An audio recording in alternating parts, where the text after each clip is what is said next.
इतना बदलो लोग तुम्हें पाने को तरसें। श्री कृष्ण कहते हैं परिवर्तन बाहर नहीं भीतर से आरंभ होता है, क्योंकि जो स्वयं को जीत लेता है वही संसार को दिशा देता है। जब तुम्हारे कर्म शुद्ध होंगे तो शब्दों की आवश्यकता नहीं पड़ेगी। जब तुम्हारा आचरण स्थिर होगा तो प्रशंसा अपने आप आएगी। मनुष्य सम्मान मांगकर नहीं कमा कर पाता है, इसलिए अपने भीतर की दुर्बलता को पहचानो और उससे ऊपर उठो। आलस्य को त्यागो, भय को छोड़ो और कर्तव्य को अपनाओ, क्योंकि जो अपने धर्म पर अडिग रहता है वही समय के साथ मूल्यवान बनता है। जैसे सुवर्ण अग्नि में तपकर ही शुद्ध होता है, वैसे ही मनुष्य संघर्ष में निखरता है। दूसरों की स्वीकृति की प्रतीक्षा मत करो, बल्कि अपने कर्म को इतना श्रेष्ठ बनाओ कि लोग स्वयं तुम्हारी उपस्थिति की कामना करें। श्री कृष्ण कहते हैं जब तुम निस्वार्थ होकर कर्म करते हो तब सफलता तुम्हारा पीछा करती है। जब तुम अपेक्षाओं से मुक्त होते हो तब तुम्हारा व्यक्तित्व आकर्षण बन जाता है। मत सोचो कि लोग क्या कहेंगे, यह सोचो कि तुम्हारा अंतःकरण क्या कहता है, क्योंकि जो आत्मा की आवाज सुनता है वही भीड़ से अलग खड़ा होता है। अहंकार त्यागों पर आत्मसम्मान मत छोड़ो, मौन को अपनी शक्ति बनाओ और धैर्य को अपना आभूषण। समय सबको पहचान देता है, पर पहले तुम्हें स्वयं को गढ़ना होगा। इसलिए इतना बदलो कि तुम्हारी संगति सौभाग्य बने, तुम्हारा नाम विश्वास बने और तुम्हारा होना ही प्रेरणा बन जाए। तब लोग तुम्हें पाने को तरसेंगे, क्योंकि श्री कृष्ण कहते हैं श्रेष्ठता दिखाई नहीं जाती, वह अनुभव कराई जाती है। श्री कृष्ण कहते हैं इतना बदलो कि तुम्हारा जीवन ही तुम्हारा परिचय बन जाए। जैसे अर्जुन युद्ध भूमि में भय से कांप रहा था, उसके हाथ से गांडीव गिर रहा था, सामने अपने ही स्वजन थे, मन अशांत था और बुद्धि भ्रमित। तब श्री कृष्ण ने उसे किसी को हराने का नहीं बल्कि स्वयं को जीतने का मार्ग दिखाया। अर्जुन बदला नहीं कि सामने कौन खड़ा है, अर्जुन बदला कि वह क्यों खड़ा है। जब उसने अपने कर्तव्य को समझ लिया तब वही अर्जुन इतिहास बन गया। लोग आज भी उसकी नहीं बल्कि उसके संकल्प की बात करते हैं। यही परिवर्तन मनुष्य को दुर्लभ बनाता है। श्री कृष्ण कहते हैं देखो कर्ण को, उसके भीतर अद्भुत सामर्थ्य था, पर वह मान और स्वीकृति के लिए तरसता रहा। उसने स्वयं को सिद्ध करने से अधिक स्वयं को मनवाने पर बल दिया, इसलिए उसका तेज होते हुए भी उसका मार्ग पीड़ा से भरा रहा। इससे यह सीख मिलती है कि जब तक तुम अपनी योग्यता को शांत मन से निखारते नहीं हो तब तक संसार तुम्हें समझ नहीं पाएगा। इसलिए इतना बदलो कि तुम्हारी क्षमता को प्रमाण की आवश्यकता न पड़े। श्री कृष्ण आगे कहते हैं भीष्म पितामह को देखो, उनके पास शक्ति भी थी और अनुभव भी, पर उन्होंने अपने वचन को अपने सुख से ऊपर रखा। उन्होंने संसार से कुछ मांगा नहीं, पर संसार आज भी उन्हें श्रद्धा से स्मरण करता है। यह परिवर्तन था इच्छाओं का त्याग और मूल्यों का चयन। जब तुम अपने स्वार्थ से ऊपर उठते हो तब तुम्हारा अस्तित्व अमर हो जाता है। श्री कृष्ण कहते हैं युधिष्ठिर का उदाहरण लो। उसके पास छल नहीं था, क्रोध नहीं था, पर उसके पास धैर्य और सत्य था। उसने हर अपमान को सहा, हर कठिनाई को स्वीकार किया। समय ने उसकी परीक्षा ली, पर उसके चरित्र को नहीं तोड़ पाया। अंत में वही युधिष्ठिर राजा बना, क्योंकि उसने स्वयं को बदला, परिस्थितियों से समझौता नहीं किया। श्री कृष्ण समझाते हैं कि परिवर्तन का अर्थ मुखौटा पहनना नहीं है, परिवर्तन का अर्थ है भीतर के अंधकार को पहचानकर प्रकाश को चुनना। जैसे नदी पत्थरों से टकराकर भी अपना मार्ग नहीं छोड़ती, वैसे ही तुम्हें आलोचना, उपेक्षा और असफलता से गुजरते हुए भी अपने धर्म पर टिके रहना है। जब तुम बोलने से पहले सोचने लगते हो, जब तुम प्रतिक्रिया के स्थान पर संयम चुनते हो, जब तुम शिकायत के स्थान पर परिश्रम करते हो, तब धीरे धीरे लोग तुम्हारी उपस्थिति को महसूस करने लगते हैं। तब तुम्हें बुलाने की आवश्यकता नहीं पड़ती, तुम्हारी आवश्यकता स्वयं पैदा हो जाती है। श्री कृष्ण कहते हैं इसीलिए इतना बदलो कि तुम्हारा मौन भी सिखाए, तुम्हारी दृष्टि भी भरोसा दे और तुम्हारा आचरण ही तुम्हारी सबसे बड़ी पहचान बन जाए। तब लोग तुम्हें पाने को तरसेंगे, क्योंकि तुम दुर्लभ हो जाओगे, भीड़ जैसे नहीं बल्कि मूल्य जैसे। श्री कृष्ण कहते हैं परिवर्तन तब पूर्ण होता है जब मनुष्य अपने भीतर छिपी हुई अपेक्षाओं को भी त्याग देता है, क्योंकि अपेक्षा ही वह बंधन है जो कर्म को बोझ बना देती है। महाभारत में स्वयं श्री कृष्ण ने कभी यह नहीं चाहा कि लोग उन्हें भगवान माने। उन्होंने सारथी बनना स्वीकार किया, धूल में रथ चलाया, अर्जुन के चरणों के पास खड़े रहे, पर अपने कर्तव्य से कभी पीछे नहीं हटे। यही कारण है कि उनका प्रभाव पद से नहीं, आचरण से प्रकट हुआ। जब तुम छोटे कार्य को भी पूरे समर्पण से करने लगते हो, तब लोग तुम्हारी उपस्थिति को सम्मान की दृष्टि से देखने लगते हैं। श्री कृष्ण कहते हैं, द्रौपदी को देखो, उसका जीवन निरंतर परीक्षा रहा। अपमान, पीड़ा और अन्याय उसके मार्ग में बार बार आए, पर उसने अपने आत्म सम्मान को नहीं छोड़ा। उसने क्रोध को विष नहीं बनने दिया और विश्वास को कमजोर नहीं पड़ने दिया। यही आंतरिक परिवर्तन उसे साधारण नारी से असाधारण बनाता है। लोग शक्ति शोर में ढूंढते हैं, पर वास्तविक शक्ति सहनशीलता और विश्वास में छिपी होती है। श्री कृष्ण समझाते हैं कि परिवर्तन का अर्थ यह नहीं कि तुम सबको प्रसन्न करने लगो, बल्कि यह है कि तुम सत्य के साथ खड़े रहना सीखो, चाहे उसके लिए अकेले ही क्यों ना खड़ा होना पड़े। अभिमन्यु को देखो, वह जानता था कि चक्रव्यूह से बाहर निकलना नहीं आता, फिर भी वह धर्म के पक्ष में आगे बढ़ा। उसका शरीर भले ही गिर गया, पर उसका साहस अमर हो गया, क्योंकि उसने भय को नहीं, कर्तव्य को चुना। श्री कृष्ण कहते हैं, संसार तुम्हारी कीमत तब समझता है जब तुम स्वयं को सस्ता बेचने से इनकार कर देते हो। जैसे विदुर ने सत्ता के पास रहते हुए भी सत्य को नहीं छोड़ा। उन्होंने राजमहल में रहते हुए भी लोभ का त्याग किया, इसलिए उनके शब्द आज भी नीति बनकर जीवित हैं। यह परिवर्तन बाहरी नहीं था, यह आत्मा का था। जब तुम हर असफलता को शिक्षा की तरह स्वीकार करते हो, जब तुम अपमान को मौन की साधना बना लेते हो, जब तुम प्रशंसा में विनम्र और आलोचना में स्थिर रहते हो, तब तुम्हारा व्यक्तित्व गहराने लगता है। लोग तुम्हें देखकर नहीं, तुम्हें महसूस करके तुम्हारा मूल्य समझते हैं। श्री कृष्ण कहते हैं, इसलिए इतना बदलो कि तुम्हारे पास रहने से लोगों को शांति मिले, तुम्हारी संगति से लोगों को दिशा मिले, और तुम्हारे चले जाने के बाद भी तुम्हारे विचार लोगों के साथ रहें। क्योंकि जो व्यक्ति अपने भीतर परिवर्तन कर लेता है, वही दूसरों के जीवन में प्रकाश बनता है, और ऐसे लोग ही संसार में दुर्लभ होते हैं। श्री कृष्ण कहते हैं, मनुष्य का वास्तविक परिवर्तन तब दिखाई देता है जब उसे अवसर भी मिले और परीक्षा भी, क्योंकि चरित्र सुविधा में नहीं, कठिनाई में प्रकट होता है। महाभारत में पांडवों को वनवास मिला, राज सुख छिन गया, अपमान मिला, पर उन्होंने धैर्य नहीं छोड़ा।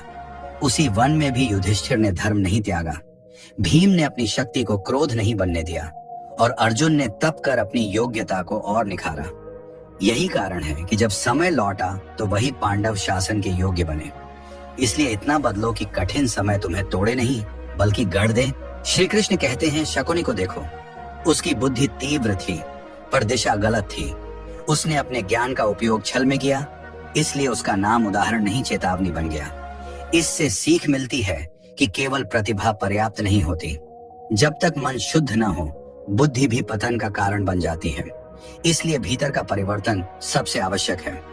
श्री कृष्ण समझाते हैं कि जो व्यक्ति स्वयं को नियंत्रित करना सीख लेता है, वही वास्तव में शक्तिशाली होता है। भीम के पास अपार बल था, वह यदि चाहता तो क्रोध में सब कुछ नष्ट कर सकता था, पर उसने श्री कृष्ण के मार्गदर्शन में धैर्य और समय की प्रतीक्षा सीखी। उसने अपनी शक्ति को उद्देश्य से जोड़ा। यही परिवर्तन उसे राक्षसी बल से धर्म का रक्षक बनाता है। श्री कृष्ण कहते हैं, विद्या तब सार्थक होती है जब वह विनम्रता के साथ जुड़ जाए। द्रोणाचार्य महान गुरु थे, पर पक्षपात ने उनकी विद्या को सीमित कर दिया। इसके विपरीत अर्जुन ने विद्या के साथ एकाग्रता और विनय को अपनाया, इसलिए उसका धनुष केवल अस्त्र नहीं, अनुशासन का प्रतीक बना। लोग आज भी उसके कौशल से अधिक उसके समर्पण को स्मरण करते हैं। जब तुम अपने भीतर की ईर्ष्या को प्रेरणा में बदल देते हो, जब तुम तुलना छोड़कर साधना को चुनते हो, जब तुम शीघ्र फल की लालसा त्याग कर दीर्घकालीन मूल्य बनाते हो, तब तुम्हारा जीवन शांत और प्रभावशाली बनता है। श्री कृष्ण कहते हैं, इसलिए इतना बदलो कि तुम्हारा धैर्य तुम्हारी पहचान बने, तुम्हारा संयम तुम्हारी शक्ति बने, और तुम्हारी निष्ठा तुम्हारा मार्गदर्शक बने। तब लोग तुम्हें केवल पाने की इच्छा नहीं करेंगे, बल्कि तुम्हारे जैसा बनने की आकांक्षा करेंगे, क्योंकि सच्चा परिवर्तन व्यक्ति को आकर्षण नहीं, आदर्श बनाता है। श्री कृष्ण कहते हैं, मनुष्य का अंतिम परिवर्तन तब होता है जब वह स्वयं को परिस्थितियों का दास मानना छोड़ देता है और अपने कर्म का स्वामी बन जाता है। क्योंकि जो हर स्थिति में अपने आचरण को नियंत्रित रखता है, वही वास्तव में स्वतंत्र होता है। महाभारत में श्री कृष्ण ने स्वयं युद्ध का त्याग किया, शस्त्र नहीं उठाए, फिर भी पूरे युद्ध की दिशा उनके विवेक से तय हुई। यह उदाहरण सिखाता है कि शक्ति हथियार में नहीं, स्पष्ट बुद्धि और सही समय पर सही निर्णय में होती है। श्री कृष्ण कहते हैं, गंधारी को देखो, उसने जीवन भर पीड़ा देखी, पुत्रों का पतन देखा, पर उसने अपने दुख को दूसरों के प्रति घृणा नहीं बनने दिया। उसकी पीड़ा मौन थी, पर उसकी चेतावनी अमर बन गई। इससे यह सीख मिलती है कि दुख को यदि विवेक से संभाला जाए तो वह मनुष्य को कठोर नहीं, गहरा बनाता है। श्री कृष्ण समझाते हैं कि परिवर्तन का अर्थ यह भी है कि तुम अपने भीतर के अहंकार को समय रहते पहचान लो। दुर्योधन के पास सामर्थ्य था, राज्य था, मित्र थे, पर वह अपने अहंकार से बाहर नहीं आ सका। इसलिए उसके पास सब कुछ होते हुए भी शांति नहीं थी। अहंकार मनुष्य को अकेला कर देता है, जबकि विनम्रता उसे आवश्यक बना देती है।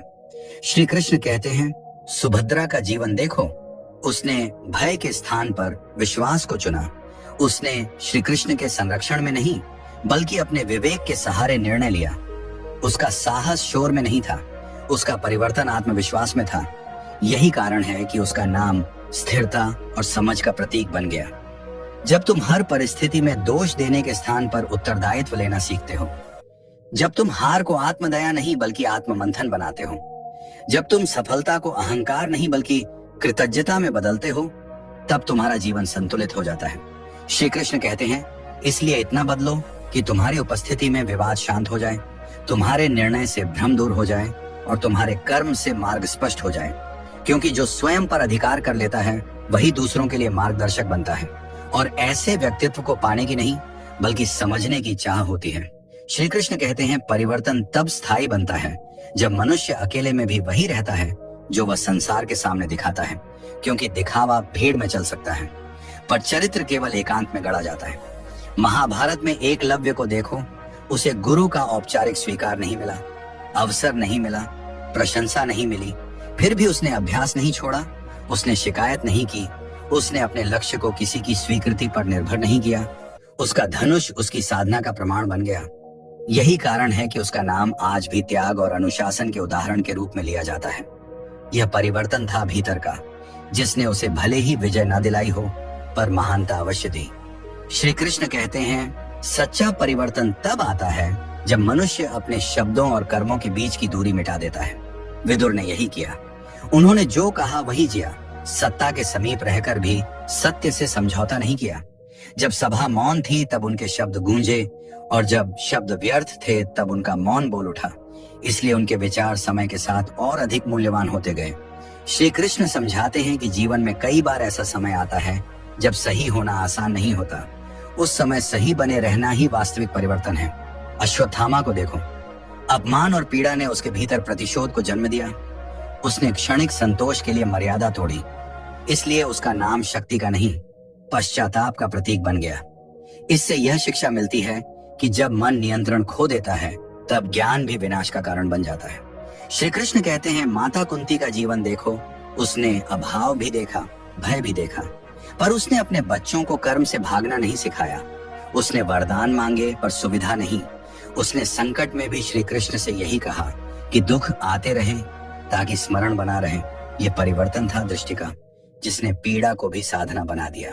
जब तुम अकेले संघर्ष करते हुए भी स्वयं को सम्मान देते हो, जब तुम बिना दर्शक के भी अपना कर्तव्य निभाते हो, जब तुम्हारा अनुशासन किसी डर से नहीं बल्कि आत्मबोध से चलता है, तब तुम्हारा व्यक्तित्व गहराता है। श्री कृष्ण कहते हैं, इसलिए इतना बदलो कि तुम्हें देखने वाला नहीं, तुम्हें जानने वाला तुम्हारा मूल्य समझे।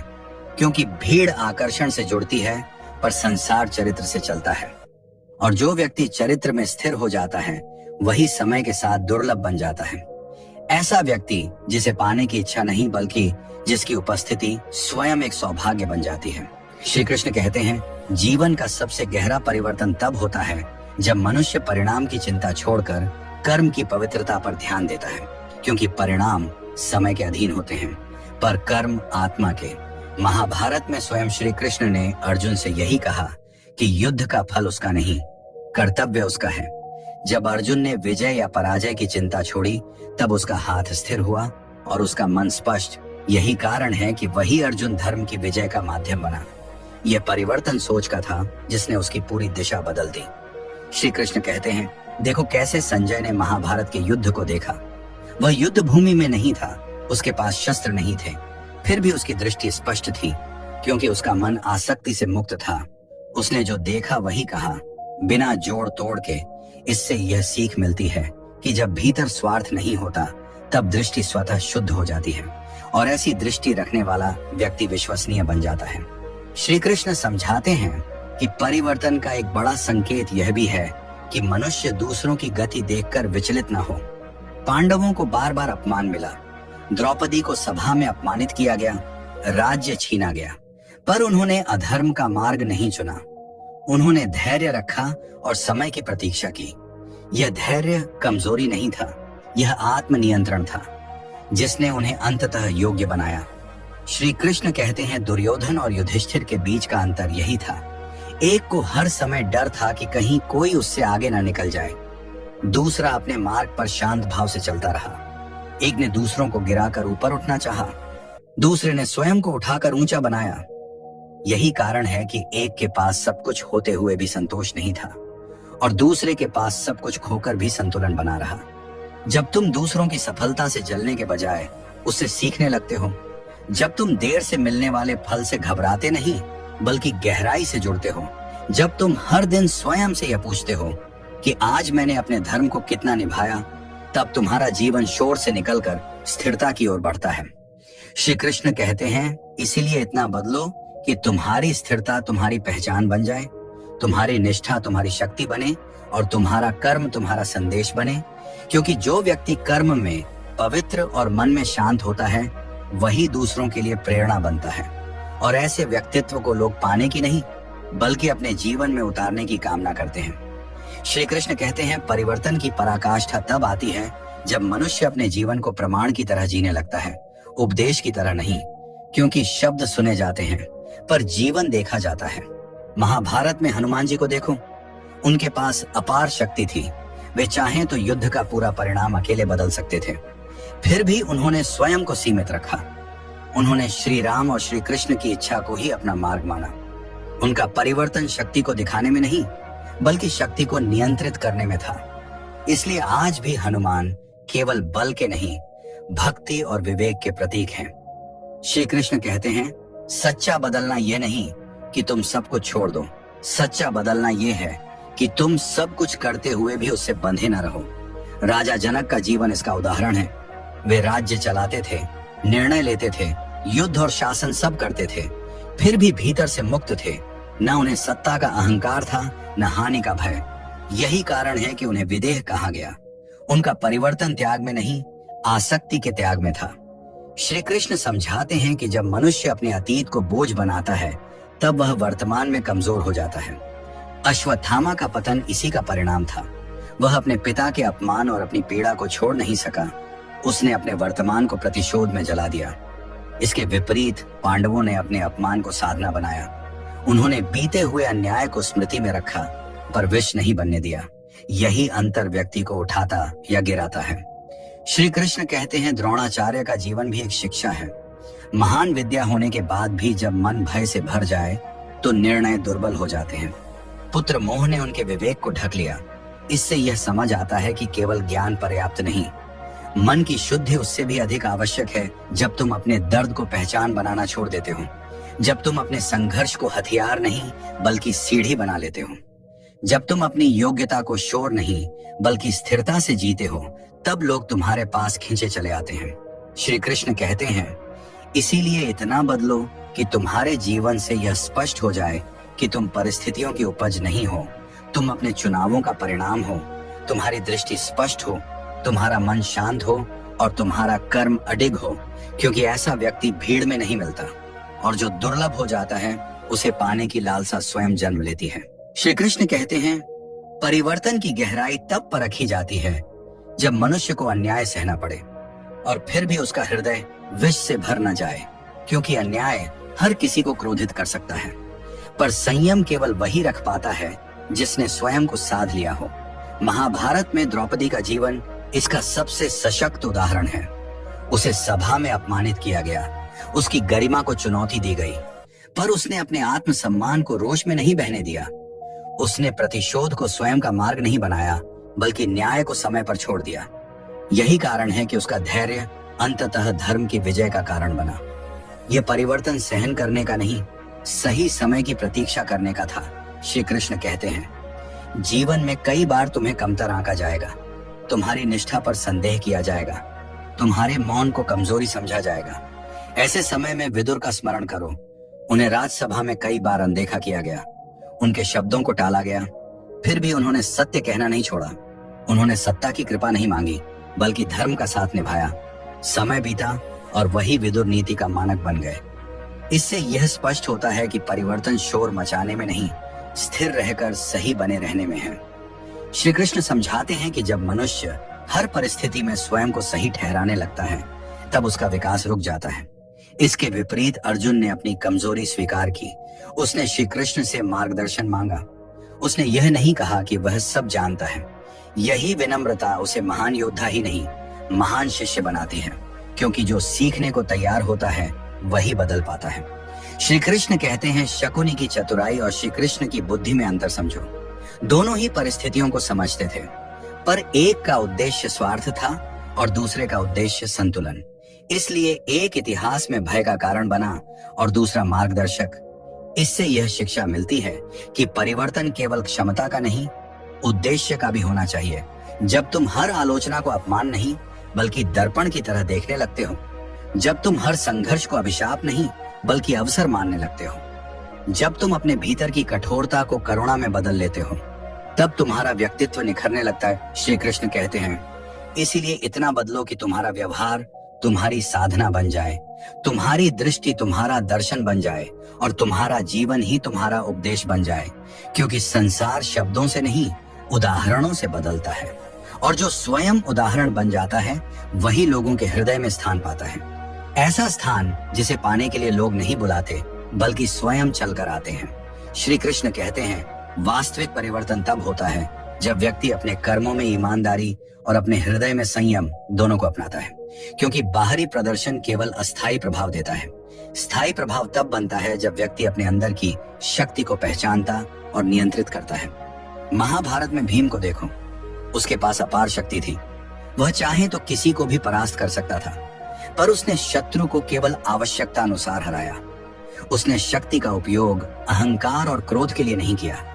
यही कारण है कि उसका व्यक्तित्व केवल बल का प्रतीक नहीं, न्याय और धैर्य का उदाहरण बना। तो दोस्तों, वीडियो पसंद आया तो वीडियो को लाइक और चैनल को सब्सक्राइब करके कमेंट में जय श्री कृष्ण जरूर लिखना।